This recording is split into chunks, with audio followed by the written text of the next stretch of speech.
Opalar, ishlarimiz Sankt-Peterburg shahridan bo'lsinmi yo Moskva shahridan bo'lsinmi? Vatandoshlar, o'z fikrlaringizni kommentariyaga yozingizlar. Shu videoga bitta like, kommentariya va do'stlaringizga jo'natingizlar. Inshaalloh original, yaxshi ish, chasni ishlar faqat bizning kanalda chiqib boradi. Like'laringizni ayamangizlar. Agar shu bizning mehnatimiz arzisa, inshaalloh sizlarga yanada yaxshi ishlarni chiqarib boramiz. Assalomu alaykum qadrdonlar, assalomu alaykum. Kanalimizni kuzatib kelayotgan aziz vatandoshlar, aziz yurtdoshlar. Akalar, opalar, onasini emsin o'sha pulga arzigan bitta like'ingizni bosing, chiroyli kommentariya yozing. Yana yangi ish chiqaryapmiz. Bizning ishlarimiz original akalar. Realniy original. İşimiz dachada bitta akamiz uchun bo'ladi. 20 yoshdan to 37 yoshgacha bo'lgan akalarimiz uchun bo'ladi. İşimiz sadovnik va stроительство u yerda bo'ladi.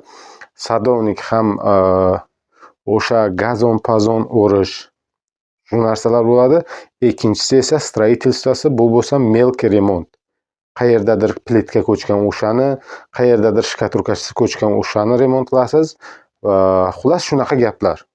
Smenasiga 4000 rubl akalar, opalar. Bu ishimiz O'zbekistondan kelaman degan, Tojikistondan kelaman degan vatandoshlarimiz, hamyurtlarimiz uchun Moskva, Moskovskiy oblast, город Vladimirskida bo'ladi akalar.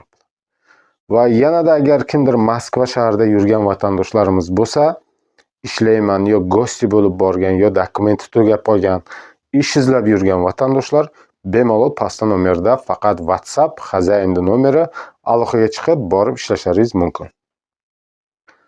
Yotoq joyi o'sha dachada bo'ladi akalar, opalar. Pitaniya yo'q, 4000 rubl smenasiga farqi yo'q akalar. Sizlarga qachon pul kerak bo'lsa, o'sha vaqt sizlarga bemalol rashvod qilishi mumkin. Xohlasangiz haftalik, xohlasangiz 15 kunlik, xohlasangiz oylik akalar, opalar.